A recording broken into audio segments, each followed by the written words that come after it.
ଯାଜ୍ଞସେନୀ ଏକ ଭିନ୍ନ ନାମ, ଏକ ଭିନ୍ନ ଚରିତ୍ର, ଏକ ଭିନ୍ନ ଅନୁଭବର ଆତ୍ମା।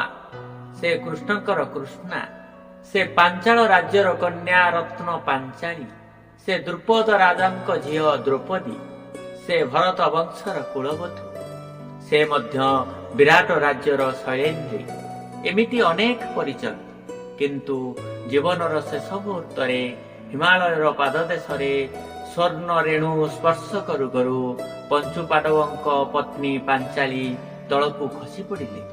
ପଞ୍ଚୁପାଣ୍ଡବ ଆଗରେ ସ୍ୱର୍ଗ ଯାତ୍ରାର ଅନୁସନ୍ଧାନରେ ଥାଇ କେହି ମଧ୍ୟ ପଛକୁ ଫେରି ଚାହିଁଲେ ନାହିଁ। ଜ୍ୱଳନ୍ତ ବହ୍ନିଶିଖା ପରି ତାଙ୍କ ମନ, ଆତ୍ମା, ଶରୀର ଜଳି ଉଠିଲା। ଦ୍ରୌପଦୀ କ'ଣ ନ କରିଛନ୍ତି ପଞ୍ଚପତି ପଞ୍ଚୁପାଣ୍ଡବମାନଙ୍କ ପାଇଁ। ବ୍ରାହ୍ମଣ ରୂପରେ ଅର୍ଜୁନ ସ୍ୱୟଂବରରେ ପଣ ଜିତି ଦ୍ରୌପଦୀଙ୍କୁ ବିବାହ କରିଥିଲେ, କିନ୍ତୁ କୁନ୍ତୀଙ୍କର ବାକ୍ୟ ରକ୍ଷା କରି ପଞ୍ଚୁପାଣ୍ଡବଙ୍କର ପତ୍ନୀ ହୋଇଥିଲେ ପାଞ୍ଚାଳୀ। 5 ଜଣ ପତିଙ୍କର ଶଯ୍ୟା ସଙ୍ଗିନୀ ହେବା ଜଣେ ନାରୀ ପାଇଁ ଜ୍ୱଳନର ଜ୍ୱାଳାଠାରୁ ଆହୁରି ଯନ୍ତ୍ରଣାଦାୟକ ଥିଲା।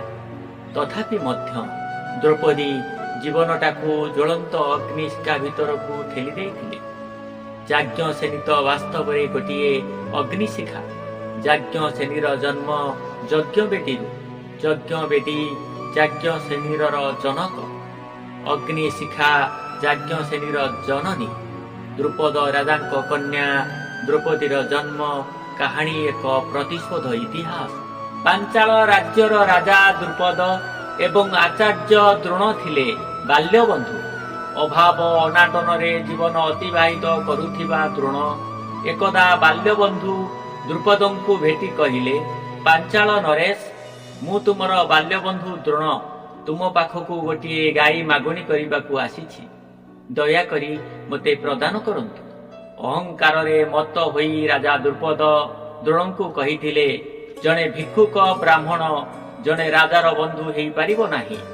ତେଣୁ ମୁଁ ତୁମର ମାଗୁଣି ରକ୍ଷା କରିପାରିବି ନାହିଁ। ଅପମାନରେ ଜର୍ଜରିତ ହୋଇ ଦ୍ରୋଣ ନିଜ ଆଶ୍ରମକୁ ଫେରି ଆସିଲେ। ପ୍ରତିଶୋଧର ଅଗ୍ନିରେ ତାଙ୍କ ହୃଦୟ ଜଳିବାକୁ ଲାଗିଲା। ସମୟର ବିଚିତ୍ର ଲୀଳା ଆଗରେ ସମଗ୍ର ମାନବ ଜାତିଟା ହାର ମାନି ଚାଲିଛି। ଦିନ ଆସିଲା, ଦ୍ରୋଣ କୁରୁବଂଶର ରାଜକୁମାରଙ୍କୁ ଅସ୍ତ୍ରବିଦ୍ୟା ଶିକ୍ଷା ଦେବାର ଗୌରବ ଅର୍ଜନ କଲେ। କୌରବ ଦୁର୍ଯ୍ୟୋଧନ ସମେତ 100 ଭାଇ, ପାଣ୍ଡବ 5 ଭାଇ ଦ୍ରୋଣଙ୍କର ଶିଷ୍ୟ ରୂପରେ ସମଗ୍ର ଆର୍ଯ୍ୟାବର୍ତ୍ତରେ ପ୍ରସିଦ୍ଧି ଲାଭ କଲେ। ବିଦ୍ୟା ଶିକ୍ଷା ସମାପ୍ତ ପରେ ଗୁରୁ ଦ୍ରୋଣ ତାଙ୍କ ଶିଷ୍ୟମାନଙ୍କୁ କହିଲେ, ପାଞ୍ଚାଳ ରାଜ୍ୟ ଆକ୍ରମଣ କର। ରାଜା ଦ୍ରୁପଦଙ୍କୁ ପରାସ୍ତ କରି ମୋ ନିକଟରେ ବନ୍ଦୀ ଅବସ୍ଥାରେ ଉପସ୍ଥିତ କରାଅ। ଏହା ହେବ ମୋର ଗୁରୁ ଦକ୍ଷିଣା। କୌରବ ପାଣ୍ଡବମାନେ ପାଞ୍ଚାଳ ରାଜ୍ୟ ଆକ୍ରମଣ କରି ଦ୍ରୁପଦଙ୍କୁ ବନ୍ଦୀ କଲେ। ପାଞ୍ଚାଳ ରାଜ୍ୟର ଉତ୍ତର ପଟ ଅଧିକାର କରି ଦ୍ରୋଣାଚାର୍ଯ୍ୟଙ୍କୁ ଗୁରୁ ଦକ୍ଷିଣା ସ୍ୱରୂପ ଉପହାର ଦେଇଥିଲେ।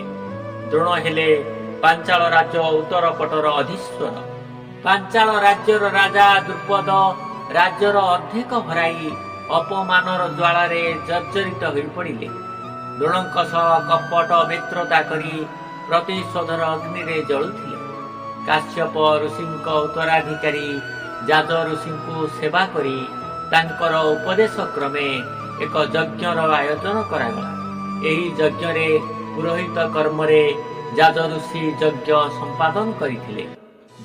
ଯଜ୍ଞର ଅନ୍ତିମ ମୁହୂର୍ତ୍ତରେ ଯଜ୍ଞ ଅଗ୍ନିରୁ ଜନ୍ମ ନେଲେ ପୁତ୍ର ଧୃଷ୍ଟଦ୍ୟୁମ୍ନ ଏବଂ ତାପରେ ଜନ୍ମ ନେଲେ କନ୍ୟା ଯାଜ୍ଞସେନୀ। ନୀଳ ପଦ୍ମର ପାଖୁଡ଼ା ପରି ମୋ ଦେହର କାନ୍ତି। ଯାଜ ଋଷି ମୋର ନାମ ଦେଇ ଦେଲେ କୃଷ୍ଣ। ପଦ୍ମ ପରି ହୋଇଥିବାରୁ ମୋତେ କୃଷ୍ଣଙ୍କୁ ସମର୍ପଣ କରି ଦିଆଗଲା। ମୁଁ କୃଷ୍ଣଙ୍କର କୃଷ୍ଣା। ହୋମାଗ୍ନିରୁ ପୂର୍ଣ୍ଣ ଯୌବନାଦୀପ୍ତ କାନ୍ତିରେ ମୋର ଜନ୍ମ। ବାଲ୍ୟ ସୁଲଭ ଚପଳତାର ଯାଦୁକାରୀ କାଉଁରୀ ଆନନ୍ଦ ମୁଁ ପାଇପାରିଲି ନାହିଁ। ଜନ୍ମ ସମୟରୁ ଜ୍ୱଳନ୍ତ ଯୌବନର ମାଦକତାରେ ମୋ ମନ ପ୍ରାଣ ହୁତାସନ ପରି ଜଳି ଉଠିଥିଲା। ମୁଁ ଥିଲି ଜ୍ୱଳନ୍ତ ଯାଜ୍ଞସେନୀ। ମହାଭାରତର ସମୀକ୍ଷା ଉପରେ ଆଧାରିତ ଜ୍ୱଳନ୍ତ ଯାଜ୍ଞସେନୀର ପ୍ରଥମ ଭାଗକୁ ଆପଣମାନେ ଉପଭୋଗ କରିଛନ୍ତି। ଏହା ମୋର ଆଶା ଓ ବିଶ୍ୱାସ ଜ୍ୱଳନ୍ତ ଯାଜ୍ଞସେନୀର ଦ୍ୱିତୀୟ ଭାଗ ଦେଖିବା ପାଇଁ श्री गुरु शिक्षा चैनल को सब्सक्राइब करंतु। एई ज्वलंत यज्ञ श्रेणी प्रत्येक रविवार देखिबार सुजोग नियंतु। रहुची जय जगन्नाथ।